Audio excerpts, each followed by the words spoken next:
gitu.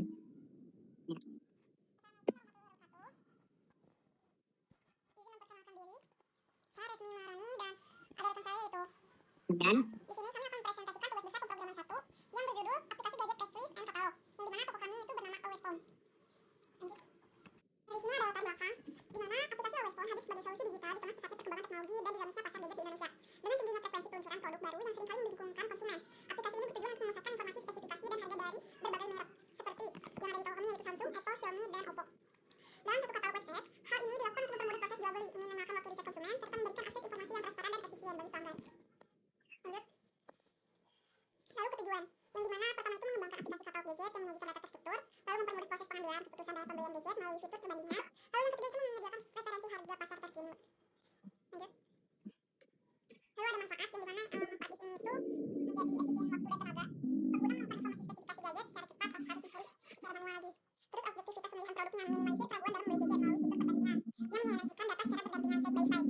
Terus transparansi harga, yang dimana memberikan gambaran estimasi yang akurat yang akurat bagi pengguna melalui penyediaan referensi harga pasar terkini. Lalu ada target pengguna, yang pertama itu ada konsumen umum mencari informasi spesifikasi dan harga sebelum membeli, lalu mahasiswa membutuhkan perangkat produktivitas sesuai anggaran, lalu yang ketiga itu pelaku usaha referensi harga kompetitif untuk toko gadget. Lalu masuk ke pembahasan, yaitu di mana fitur aplikasi. Yang pertama itu ada katalog digital terintegrasi menyajikan basis data secara komprehensif yang mencakup detail spesifikasi teknis mulai dari jenis chipset, kapasitas RAM, kualitas kamera hingga kapasitas daya baterainya. Lalu yang kedua itu ada price list dinamis real time, update yang berfungsi untuk menyajikan informasi yang diterima oleh pengguna sehingga dapat dijadikan referensi dan merencanakan pembelian. Yang ketiga itu ada CRUD data, kemampuan admin untuk menambahkan, pengubah, atau menghapus data produk. Lalu yang keempat itu ada comparison spesifikasi side by side comparison. Fitur ini memungkinkan untuk penggunaan membandingkan dua atau lebih perangkat secara head to head. Lalu yang ke 5 itu ada dashboard navigasi efisiensi antarmuka yang dirancang untuk memberikan kemudahan bagi pengguna dalam eksplorasi kategori merek gadget tertentu. Lanjut. Lalu ada ERD di sini, yang dimana berisikan entitas user, terus entitas gadget produknya, lalu entitas kategori, lalu entitas harga, yang dimana penjelasan relasinya itu when to money, kategori ke gadget, terus when to money, gadget ke harga. Lanjut. Nah ini tampilan ERD-nya yang dimana dia berurut mulai dari awal pembuatan registrasi, lalu ke login, dan halaman utama. Lanjut. Lanjut. Lanjut. Lanjut. Lanjut. baik di sini kita langsung masuk. Hah? Ya masih ini. Mana? Oke, mohon maaf ya Bu, mohon maaf. Maaf ya. Tinggal. Mohon maaf Bu. Nah ini ada flowchart arus sistem yang dimana yang awalnya itu ada mulai, terus login dulu, baru ke pencarian, baru ke produknya, pencarian dari produknya, lalu lihat detailnya itu seperti spesifikasi gadgetnya, lalu bisa login. Lanjut. Nah ini codingan yang dimana untuk membuat websitenya. Nah ini foto ini biasanya kan ditampilnya di pada halaman penutup ya, penutup indeks dan lain-lain. Yang di sini kami ini membuatnya masing-masing. Kayak di dalam folder template selalu buat file footer titik HTML. Nah footer ini tuh berfungsi fungsi di toko kami itu membuat sosial media. Nah yang dimana mencantumkan A ini tuh link, terus target brand ini tuh supaya ketika kita masuk websitenya link masuk ke sosial media ini tuh tidak tidak hilang. Lalu encode ini copyright, lalu masuk slash footer nav ini itu link tambahan kami itu menambahkan WA. Lalu ada privacy policy ini itu kebijakan perusahaan akan dilanjutkan oleh Hamdan. Oke, di sini kita langsung ke codingan aja Bu. Kita bisa langsung ke codingan saja. Nah, ini codingan kita. Jadi waktu sebelum membuat itu kita membuat database terlebih dahulu. Nah, di sini kita membuat database Alwaysphone. Nah, setelah itu kita membuat tabel yaitu keranjang dan user. Untuk user sendiri ini berisi ID, nama, dan password, ada email juga. Terus lalu di keranjang ini ada ID, nama, merek, harga, dan jumlah. Nah, setelah membuat database, kita langsung masuk ke Visual Studio. Nah, kita di dalam folder Alwaysphone ini ada folder lagi, yaitu ada static, templates. Lalu kita di dalam static ini ada file CSS, yaitu untuk biodata. Ada fotonya juga, lalu untuk tata CSS. Tata CSS ini untuk membuat halaman tampilan seperti warna, terus gaya teks atau kontainer lainnya. Lalu di dalam template ini terdapat biodata HTML, footer HTML, header HTML, index HTML, keranjang HTML, login HTML, dan register HTML. Nah, lalu di sini untuk VNC, jadi karena kita menggunakan Flash, sebenarnya kita itu install dulu, semisal di dalam laptop kita atau device kita itu belum install Flash. Nah, lalu setelah itu ada app.py dan database.py. Nah, langkah pertama itu untuk membuat website ini, kita membuat dulu tampilan antarmuka ya. Itu ada di index HTML. Kita menggunakan doctype HTML ini untuk mengintegrasikan bahwa ini adalah file HTML. Nah, di sini kita title-nya itu Alwaysphone, itu toko HP. Terus kita di sini menggunakan link dari static yaitu tata CSS. Nah, tata CSS ini nanti untuk mengatur tampilan antarmuka di toko kita yang seperti ini. Nah, di dalam index.html ini berisi tentang kelas-kelas atau OP, list kelas produk, terus ada list kelas lainnya. Nah, di sini kita memasukkan produk kita di sini seperti yang pertama itu ada Samsung Galaxy A15, di sini ada class price yaitu harganya. Nah, terus lalu di sini ada input untuk merek, harga, dan jumlah. Nah, ini terus bawahnya ini sama semua dulu, ini untuk menambahkan produk-produk lainnya seperti ini. Nah, ini untuk img-nya kami menggunakan foto dari link, Bu. Jadi kami tidak memasukkan foto produk kami itu di static karena di link ini menurut kami lebih mudah saja, Bu, karena tinggal di copy linknya lalu kita tempelkan ke img ini. Nah, lalu setelah itu kembali ke atas ini ada header, include header.html. Ini untuk menginclude file header yang ada di ini, Bu, yang ada di template yaitu ada header.html. Kita tarik menggunakan kode include header.html. Nah, lalu untuk footer sendiri kita taruh di bawah yaitu kita menggunakan include footer.html. Saya menggunakan seperti ini dipisah agar lebih mudah saat mengedit header ataupun footer, Ibu. Lalu setelah itu kita setelah udah jadi ini di index.html kita mengubah atau mengedit header HTML ini. Nah, untuk header sendiri hanya berisi seperti ini. Ini ada alas font, yaitu alas font itu untuk di sini nih, Bu, alas font. Lalu di sini ada register, terus ada home. Seperti itu. Jadi untuk ini yang tampilan navbar ini, nah ini right register, tulisan register nanti ini mengarahnya ada pada sambungan app.pt, Ibu. Lalu setelah itu kita putar seperti ini untuk melingkan sosial media, Ibu, sosial media toko kami.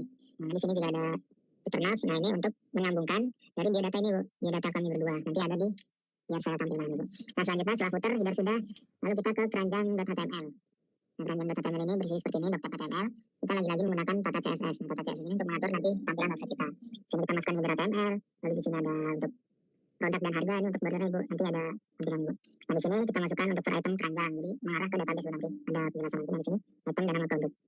Nah, ini untuk codingan register, Ibu, register menggunakan .html lagi, lalu di sini menggunakan CSS, lalu di sini kita include header lagi, include header agar tampilan tetap sama header, Bu. Nah, di sini nih yang terpenting, Bu, jadi nanti untuk di register ini inputnya itu akan dimasukkan ke dalam app.py, Bu. Nah, terus ini login. Ini itu semisal kita sudah berhasil register, maka cara mengetahui registernya berhasil itu akan langsung masuk ke halaman login. Nah, oke, lanjut untuk biodata ini codingan biodata kami, Bu, untuk CSS-nya. Ini CSS-nya. Nah, lalu di sini untuk codingan biodata kami berdua, Ibu. Sini mengambil dari biodata Hamdan yang di sini, lalu di sini ada biodata resmi, CSS-nya resmi. Ini untuk style body-nya, Bu. Seperti ini. Nah, ini bagian biodatanya resmi, Bu, di sini. Ini mengambil juga dari resmi JPEG. Ini dari resmi JPEG untuk fotonya. Nah, di sini berisi tentang ada jenjang sekolah kami, tahun lulus kami sekolah, terus ada berisi tentang sosial media kami berdua, Ibu, identitas kami.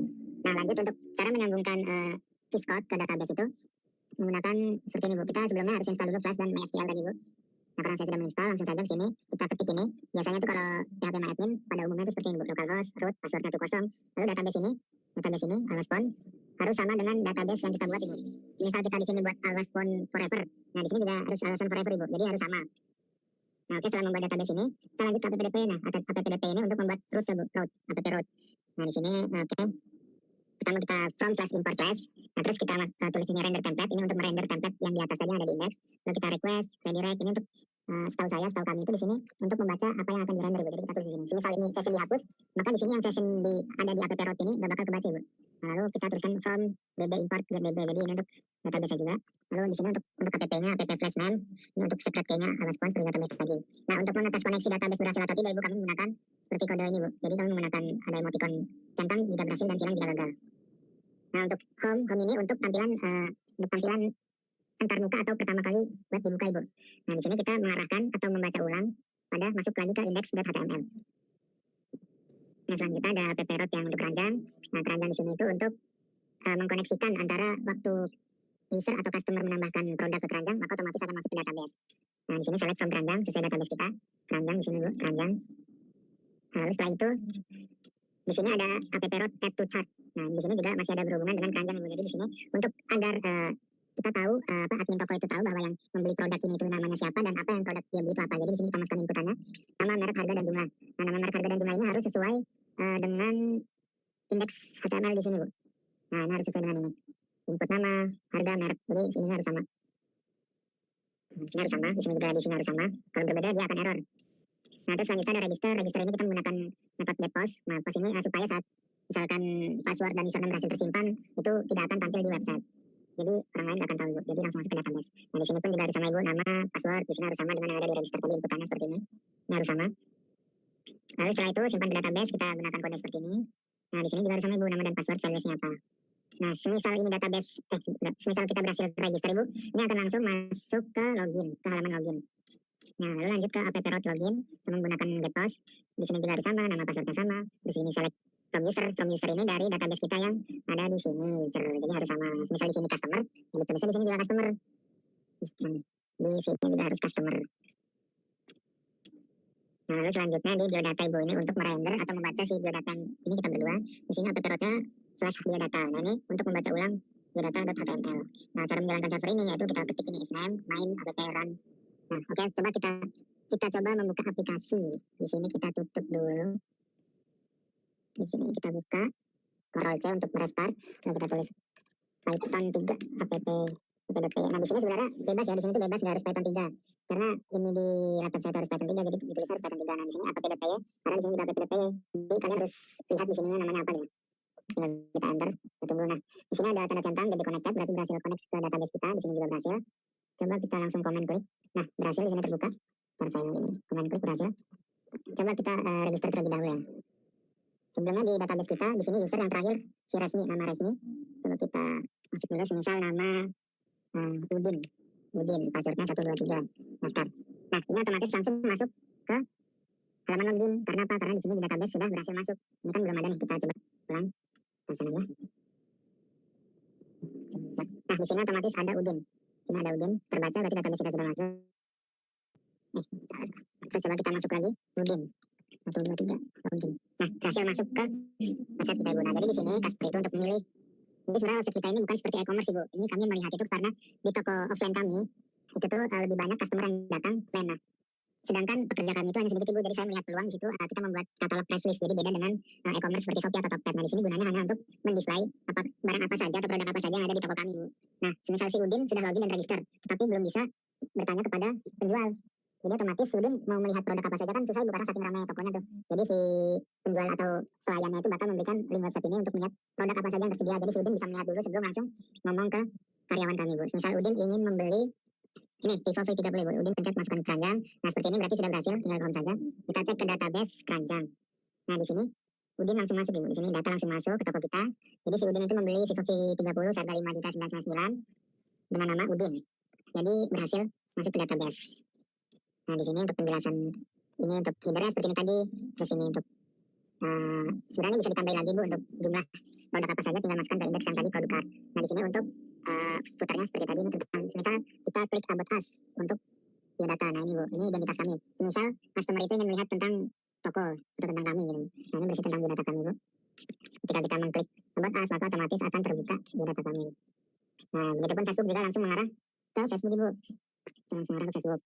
Terus misal kita buka Twitter, bisa langsung mengarah ke Twitter. Tapi karena di sini kami belum membuat Facebook, Twitter, dan Instagram toko kami, maka belum bisa langsung terbuka Ibu. Jadi tinggal dimasukkan saja linknya sebenarnya. Ini juga terbuka Instagram. Jadi semua berfungsi. Kita balik lagi ke sini. Baik, untuk kesimpulan akan dijelaskan oleh rekan saya resmi. Baik, kesimpulannya di mana proyek Awespan ini merupakan aplikasi seperti e-commerce atau enggak katalog saja yang berbasis Flash yang mengintegrasikan logika back-end berbasis data MySQL dan antarmuka front-end secara dinamis. Ini menciptakan infrastruktur toko online yang andal untuk memfasilitasi aktivitas jual beli ponsel secara digital dan efektif. Secara fungsional, aplikasi ini menyediakan sistem keanggotaan dengan fitur registrasi dan login berbasis session. Sistem manajemen produk yang terotomatisasi memungkinkan pengguna mengeksplorasi katalog secara terstruktur serta mengelola keranjang belanja secara real time. Dari sisi desain, penggunaan CSS menghasilkan antarmuka profesional yang responsif dan interaktif melalui fitur seperti sticky header dan system grid. Hal ini bertujuan untuk meningkatkan kepercayaan pembeli serta memudahkan pengambilan keputusan melalui penyajian data, spesifikasi, dan harga pasar yang akurat. Lanjut. Nah, itu mungkin sekian presentasi dari kelompok kami. Mohon maaf apabila ada salah kata atau kekurangan. Kami tutup. Assalamualaikum warahmatullahi wabarakatuh.